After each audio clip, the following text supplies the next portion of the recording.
Bem, começando a aula, então, dia 10 de dezembro, capítulos 12 e 13, exercícios. O capítulo 12 é leis de Kepler, o capítulo 13 é lei de gravitação universal. Então, dando uma revisada primeiro nas leis de Kepler, vamos revisar as primeiras duas leis. A primeira lei de Kepler afirma que todos os planetas, vou ler aqui, o planeta em órbita em torno do Sol descreve uma elipse, em que o Sol ocupa um dos focos. Então, a elipse é esse tipo de forma geométrica, que é um tipo de um círculo achatado, tem dois centros, e o Sol ocuparia um deles. E os planetas girariam ao redor do Sol. Claro que esse achatamento dessa curva depende do que se denomina a excentricidade da elipse. Quanto maior a excentricidade, mais achatada é essa curva. Na medida que os dois centros, os dois focos da elipse se aproximam um do outro, mais a elipse vai parecer-se com uma circunferência. Se os dois focos coincidem, então a elipse ela se transforma numa circunferência, ou seja, eu posso ter órbitas de planetas também em forma de uma circunferência, certo? No caso dos planetas do sistema solar, a maior parte deles, a órbita é quase circular, ou seja, a excentricidade da órbita é muito baixa. Segundo a lei de Kepler, afirma que a linha que liga o planeta ao Sol varre áreas iguais em tempos iguais. É conhecida também como a lei das áreas. Então, na figura, se o planeta que está aqui nessa posição que eu indico com o cursor percorre essa distância num certo tempo ΔT, o raio, ou seja, a linha que comunica o planeta ao Sol, vai varrer uma área que está sendo chamada aqui de A1. E se o planeta percorre no mesmo intervalo de tempo, aqui do outro lado, essa distância, que vai ser menor, evidentemente, porque a velocidade nesse ponto é menor, daqui a pouquinho vamos ver isso. A linha que comunica o planeta ao Sol vai varrer uma área chamada A2. O que a lei de Kepler diz que se esses dois intervalos de tempo são iguais, as duas áreas também serão iguais. Antes de começar os exercícios associados a esse tema, vamos dar uma olhadinha aqui. Vou fechar essa tela. Vou abrir um navegador.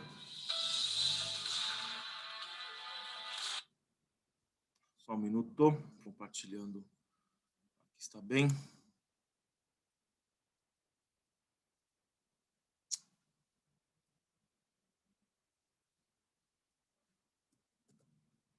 Aí vai.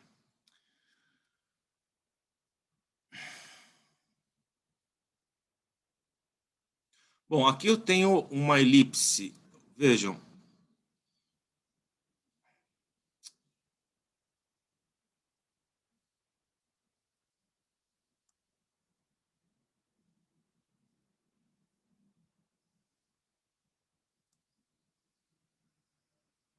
Tá difícil aqui, espera um minuto.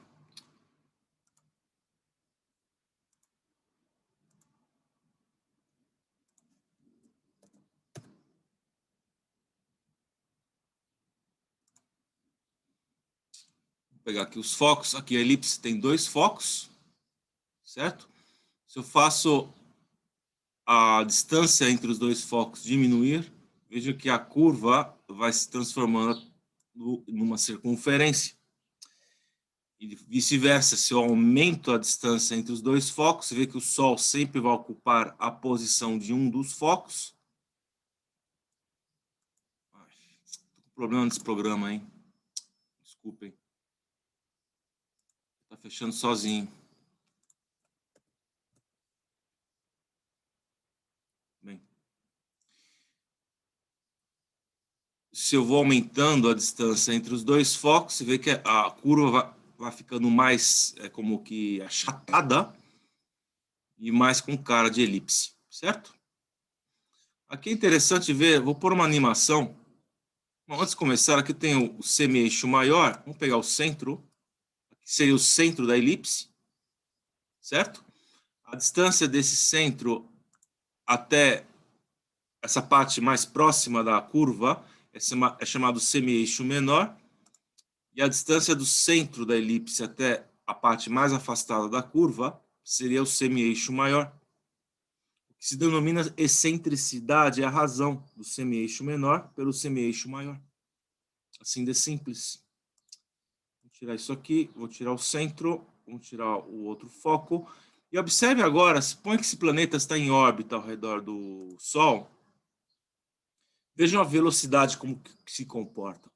Na medida que o planeta se aproxima do Sol, a velocidade vai aumentando até alcançar um valor máximo nessa posição. Depois disso, depois que passa por essa posição aqui, que é chamada também de periélio, que é o ponto mais próximo da trajetória do planeta com respeito ao Sol, a velocidade vai diminuindo até alcançar um valor mínimo, que é do outro lado, o lado oposto. Seria, aqui não tenho nesse, deixa eu ver aqui, não, seria chamado afélio, certo? Então aqui tem o periélio, o ponto mais próximo, afélio é o ponto mais distante. No periélio a velocidade é máxima, no afélio a velocidade é mínima. Dessa posição do afélio para o periélio a velocidade vai aumentando, quer dizer, o movimento do planeta é um movimento acelerado. E do periélio para o afélio, a velocidade vai diminuindo, ou seja, o movimento é retardado. Certo? Então, a velocidade do planeta durante o movimento orbital varia constantemente. Claro que, na medida que a excentricidade da órbita é menor, vamos pegar aqui os dois focos. Se eu diminuo a excentricidade da órbita, suponho que seja uma elipse onde os dois focos coincidem no mesmo ponto, ou seja, no centro, aí nesse caso a órbita é circular. Aí se vê que numa órbita circular a velocidade não muda, ela permanecerá constante. Aí teria um movimento circular uniforme. Certo? São os dois casos de movimentos orbitais, existem outros, mas aqui nos convém só ver esses dois casos. Certo? É isso aí. Bom, a segunda lei, ela descreve a lei das áreas. Né? Vamos aumentar aqui a distância entre os focos por o máximo. Vamos tirar esse.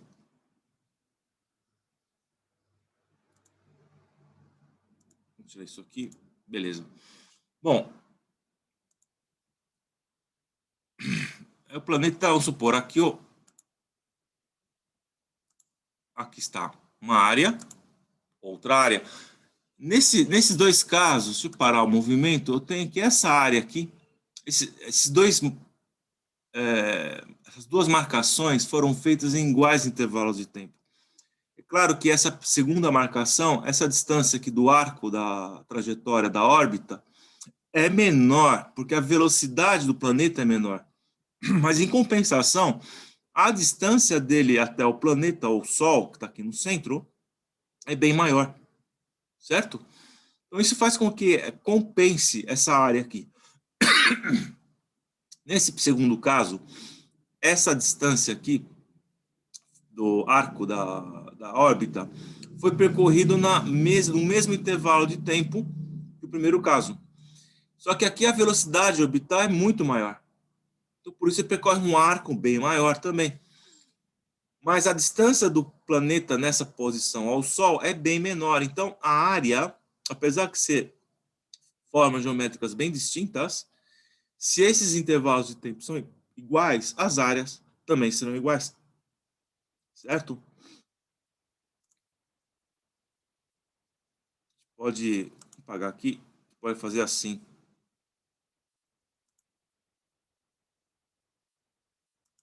Aqui. Certo?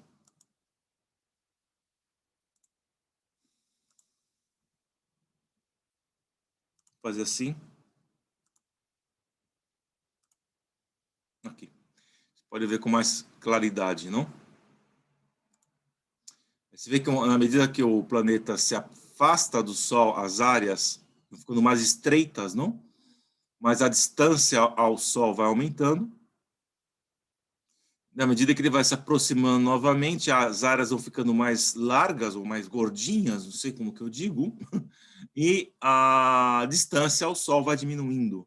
E todas essas áreas que estão sendo indicadas na figura são iguais entre si. Certo? Isso é o que determina a lei das áreas de Kepler. Em realidade, o que a lei das áreas quer nos informar é essa variação da velocidade do corpo celeste ao redor do Sol. Quando o planeta se aproxima, quer dizer, eles têm momentos que se aproximam e momentos que se afastam do Sol. Quando se aproxima, a velocidade aumenta. Você vê que as áreas próximas ao Sol são mais gordinhas, não? Porque a velocidade aqui é bem maior. E na medida que ele se afasta, as áreas são mais estreitas, porque as velocidades orbitais aqui são menores. Em compensação, a distância ao Sol também é bem maior. Certo? Essas são as duas primeiras leis de Kepler. Isso devemos ter em vista. Vou fechar a tela. Vou abrir novamente a tela inicial do Word. Aqui estamos. E aqui vamos dar uma olhadinha. Eu selecionei 4 exercícios desse tema. Eu vou fazer o primeiro e o segundo se pode tirar aqui da segunda lei. Esse aqui da segunda lei também. Ó, um satélite artificial S. Então, esse S que está na figura é um satélite. Bom, satélite artificial pode ser um satélite de telecomunicações, pode ser um satélite meteorológico, é um satélite que é lançado. Facebook tem satélites, etc. Satélite como o Starlink, projeto do Elon Musk também, são satélites para tecnologia, para implementação da tecnologia 5G. Não sei quantos milhares de satélites vão ser postos em órbita. Bem, elíptica. Não? Aqui ele fez uma elipse bem exagerada. Não? Os satélites artificiais têm órbitas elípticas com excentricidade bem alta. São satélites que tem que estar próximos à superfície da Terra. Tipicamente o satélite meteorológico, por exemplo, satélites espiões também. Eles fazem voos rasantes na Terra. E por rasante estou falando de altitudes mínimas de 200 quilômetros, tá? Mínima. Aí então, conforme ele passa próximo ao periélio, que seria o ponto C nessa figura, que a Terra está no ponto T, ele se afasta da Terra novamente para poder voltar. Então, do ponto A para o ponto C, a velocidade do satélite vai aumentando, ou seja, o movimento dele é acelerado. O ponto C é o periélio, o ponto A é o afélio. Então, a velocidade máxima da órbita é no ponto C e a velocidade mínima é no ponto A. Do ponto C para o ponto A, a velocidade vai diminuindo, ou seja, o movimento do satélite é um movimento retardado. Certo? Aqui pede para indicar a alternativa correta.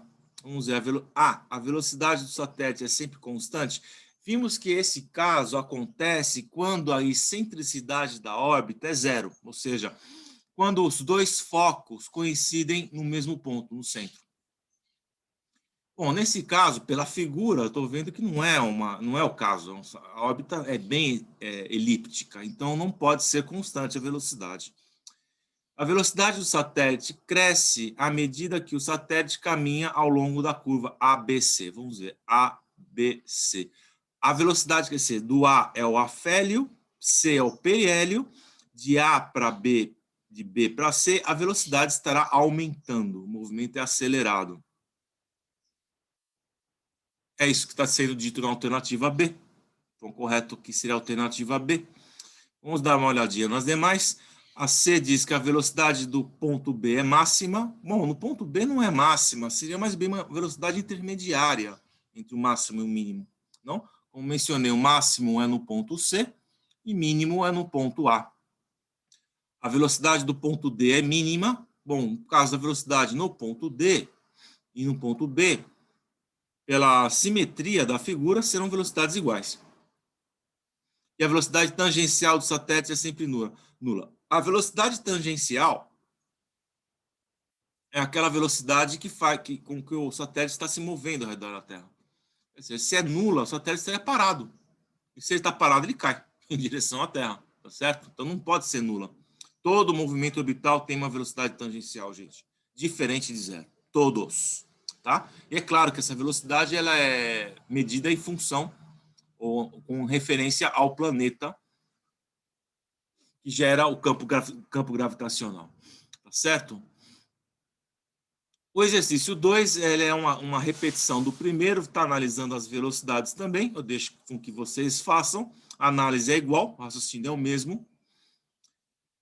O exercício 3, eu tenho um problema de áreas. Vamos dar uma olhadinha aqui. A órbita da Terra ao redor do Sol está representada na figura abaixo.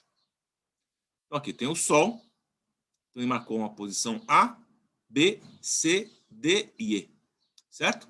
As áreas indicadas entre o Sol e os arcos de elipses AB, vamos ver, arco de elipse seria essa linha da órbita que comunica o ponto A ao ponto B. Então tem um arco de elipse AB, outro arco de B a C, essa curva aqui, de C para D, D para E para A, certo? E diz que todos os arcos de elipse, não, mais bem, as áreas indicadas entre o Sol e os arcos de elipse, são todas de mesma medida. Então, todas essas áreas são iguais. Ou seja, essa área aqui do Sol BC é igual à área do Sol AE e assim sucessivamente. Para percorrer o arco CD, cadê o arco CD? É esse aqui, ó. A Terra demorou 73 dias. Quantos dias demorará para percorrer o arco A, B, C, D e E? Bom, aqui ele está usando a lei das áreas de Kepler meio que ao contrário, né? Porque eu tenho, se as áreas são iguais, o intervalo de tempo para percorrer cada ponto de B para C, por exemplo, de C para D, D para E e para A, serão iguais entre si.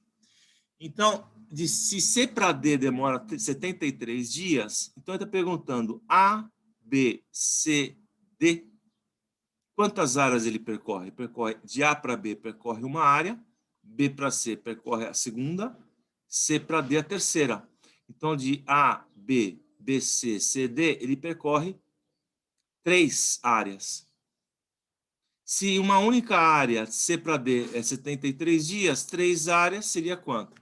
Seria 3 vezes 73 dias. É o triplo. Isso daria igual, fiz a conta aqui, 73 vezes 3.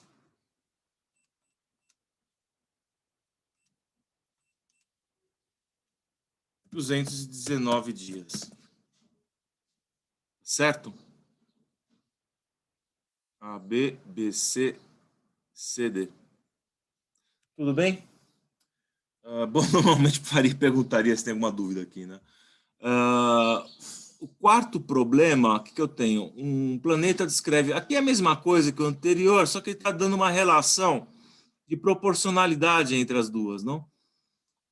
A área 1 indica na figura é 1/4 da área 2, então aqui a área 1 é 4 vezes menor que a área 2. Ele diz que a área 1 vale, o tempo é 20 dias, então a área 2 vale quanto? Não? Aí só fazer uma relação simples de proporcionalidade.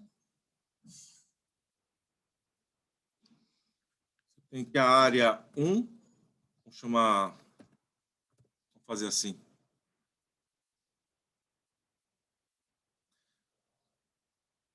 A área 1 é 1/4 da área 2, então a área 1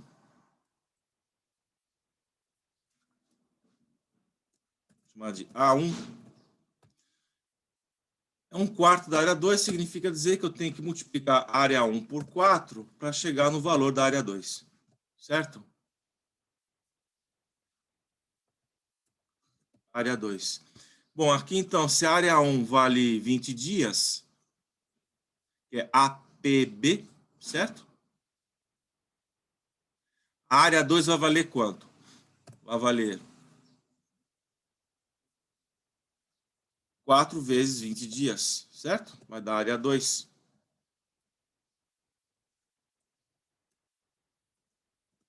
Bom, então a área 2 vai valer 80, certo?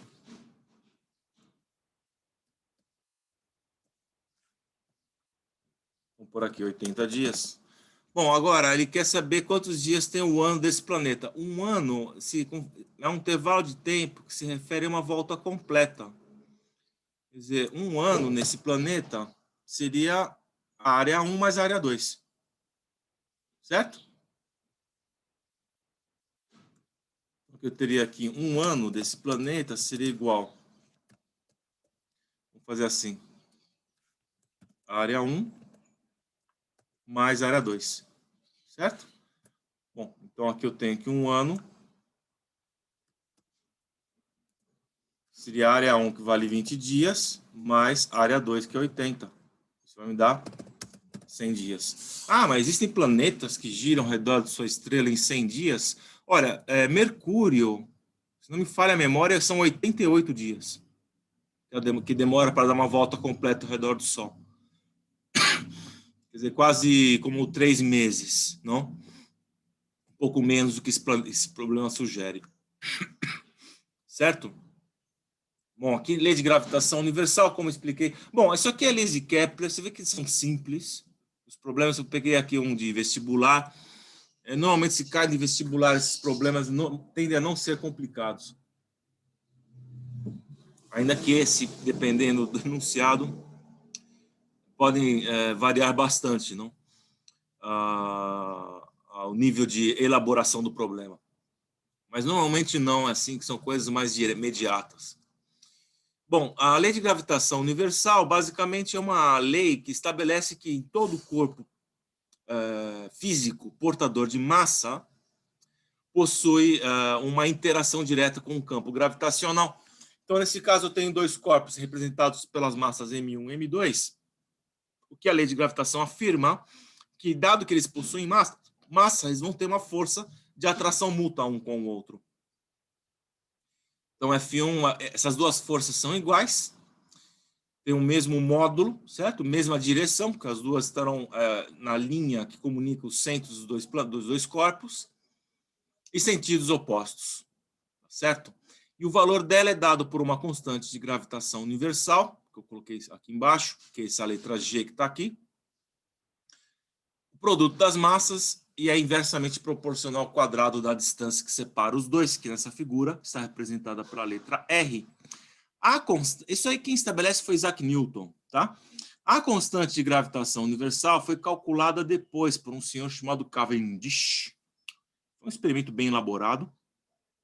Ele usou uma espécie de um recipiente com vácuo para tirar o efeito do ar. Foi super delicado o experimento. E ele conseguiu chegar a um valor bem próximo ao que hoje é aceito, que é esse número aqui, que é 6,67 vezes 10 a menos 11. Então, você vê que esse número aqui é bem pequeno. Escrevi ele aqui do lado sem a potência de 10, seria esse número aqui. Certo? M1 e M2 são as massas, e podendo essas massas ser qualquer coisa, de dois planetas, de um melão, uma maçã, não importa. Tá certo? Então, aqui eu tenho dois probleminhas de gravitação universal. Esse primeiro aqui eu tenho um menino que pesa 400 newtons na superfície da Terra, onde se adota G igual a 10 metros por segundo ao quadrado. Se o menino fosse transportado até uma altura igual ao raio da Terra, sua massa e seu peso seriam quanto? Bom, primeira coisa aqui que a massa, gente, sempre é uma constante inerente a cada corpo. A massa não muda.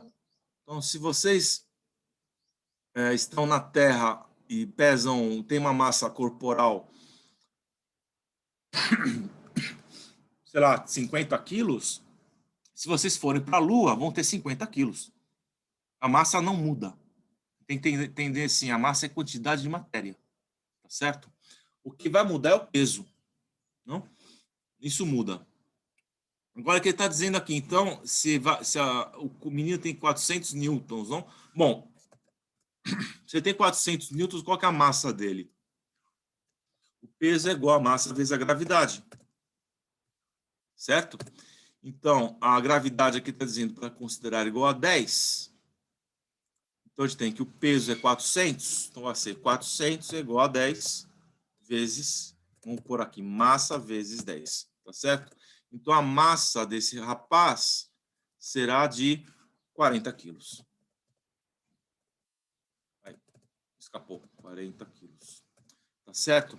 Essa massa não muda. Então, aqui na alternativa, você vê que ele pôs A, B e C 40 quilos. A D e a E já posso eliminar de cara. A massa é igual. Ele pergunta também o peso. Quer dizer, se eu pegar um corpo de 40 quilos na superfície da Terra, o raio da Terra é mais ou menos 6.400 quilômetros. Se eu elevo uma altura de 6.400 quilômetros, porque não é muito alto, não, hein? Tem satélites de comunicação que a altura chega a 36 mil quilômetros, tá? São satélites geoestacionários. Bom, se eu elevo a altura de 6.400, o que vai acontecer com ele? A gravidade vai diminuir, certo? Vamos dar uma olhadinha na gravidade. Ele é dado por essa relação. Vamos pegar aqui o editor de fórmulas. G será igual a gravidade, não? É a constante universal de gravitação universal. Aqui eu tenho o raio do corpo celeste ao quadrado. E aqui em cima, a massa do corpo celeste que gera o campo gravitacional. Nesse caso, a massa da Terra e o raio da Terra. Tá certo? Bom, se eu elevo ele a uma altura igual ao dobro do raio da Terra, então, vamos pegar aqui uma comparação. Vamos chamar de G', essa nova gravidade, que vai variar, vai ser igual à constante da gravitação, G. Vai ser igual à massa da Terra, vai ser igual, e o raio vai ficar diferente, né, gente? O raio vai ficar o dobro, quer dizer, a distância do corpo até o centro da Terra vai ser 2 vezes o raio, certo? Elevado ao quadrado. Se eu comparo essas duas equações, o que eu vou ter? Eu vou dividir, vou fazer assim, mais fácil. Aqui eu tenho G.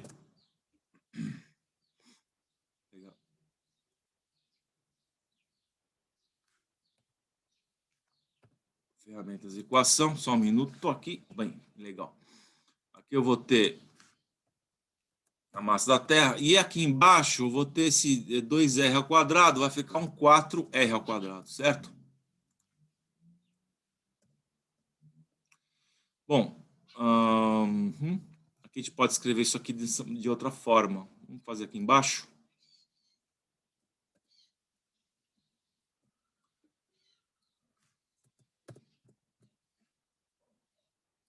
Isso aqui eu posso escrever assim, ó. G vezes. Vou fazer assim, mais fácil.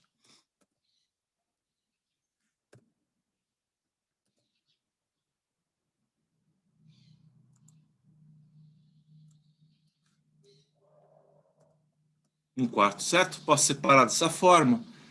E esse aqui é a gravidade da Terra. Então, o que eu tenho? Que é uma altura que é igual ao raio da Terra, que é o que eu chamei de G',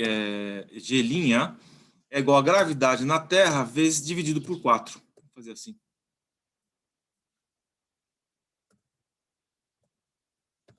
Certo?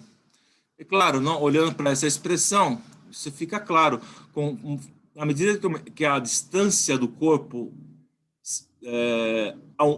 a distância do corpo ao centro do planeta aumenta, que é esse R que está aqui, se esse R aumenta, a gravidade diminui. Então, nesse caso, se eu dupliquei a distância ao centro da Terra, ou seja, ficou 2 vezes maior, como está elevado ao quadrado, vai aparecer esse elemento 4.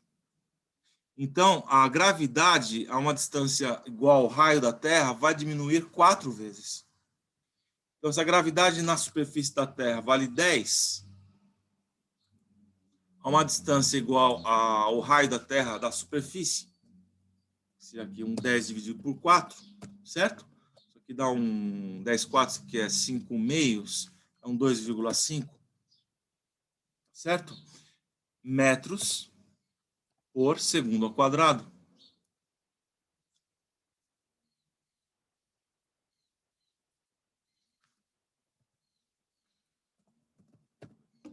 Esse seria o valor da gravidade. Então, aqui eu tenho a massa dele é 40 quilos. Qual que seria o peso? Que ele está perguntando é o peso, não está perguntando a gravidade, não. O peso é igual a massa vezes isso aí, 2,5. Não? 40 vezes 2,5 seria 100 newtons, certo? Esse seria o peso que a pessoa teria. Alternativa A. Tudo certo?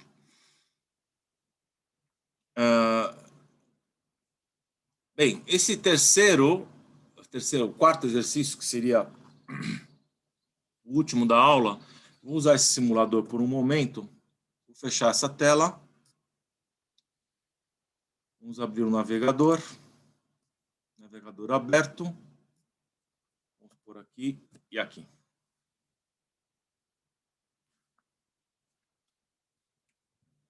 Está carregando o programa.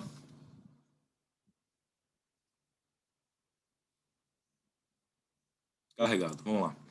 Então aqui eu tenho o Sol e tenho um planeta. Aqui é a Terra, certo? Bom, é claro que a Terra está girando ao redor do Sol. Vou pôr um avance rápido.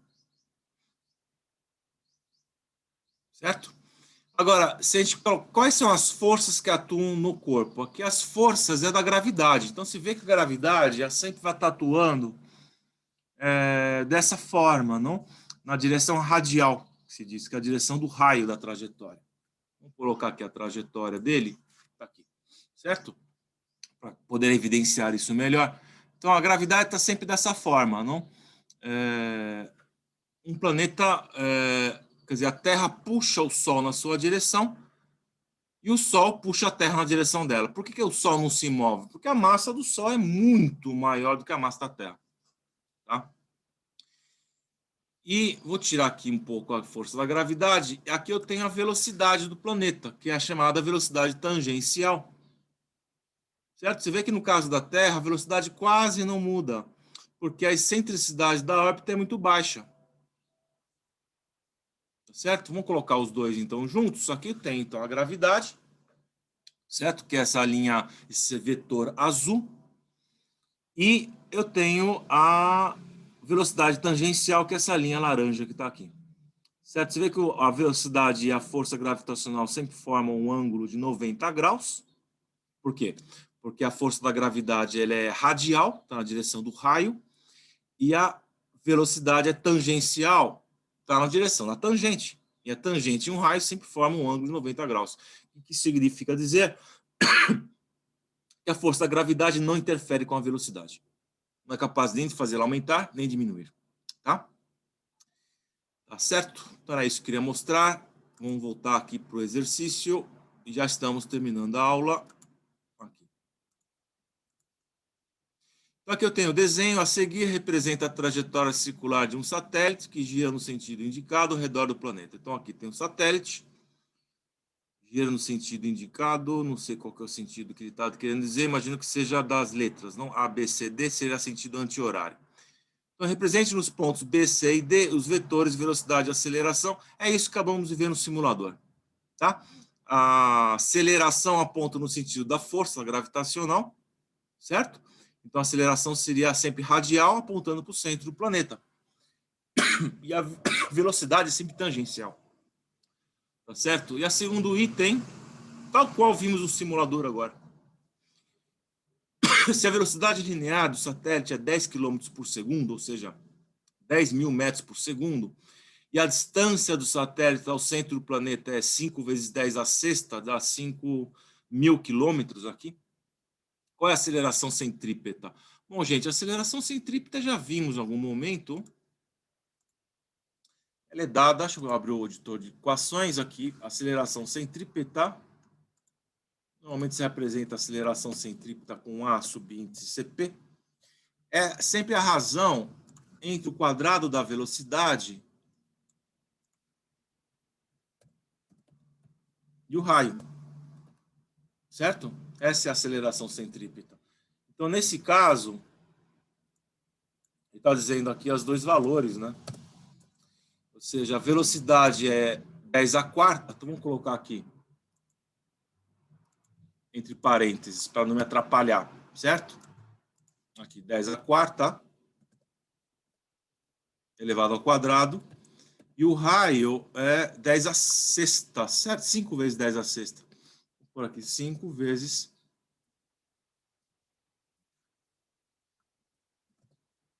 Não, só um minuto.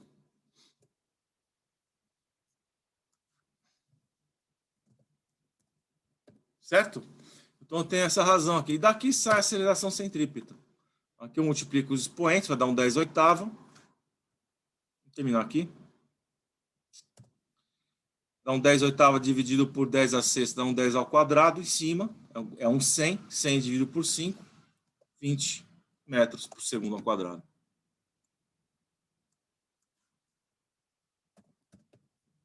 Tá certo? Bom, é isso então, gente. Espero que o vídeo tenha ajudado vocês. Vou fechar a tela. E, bom, boas férias. E até a próxima. Tchau.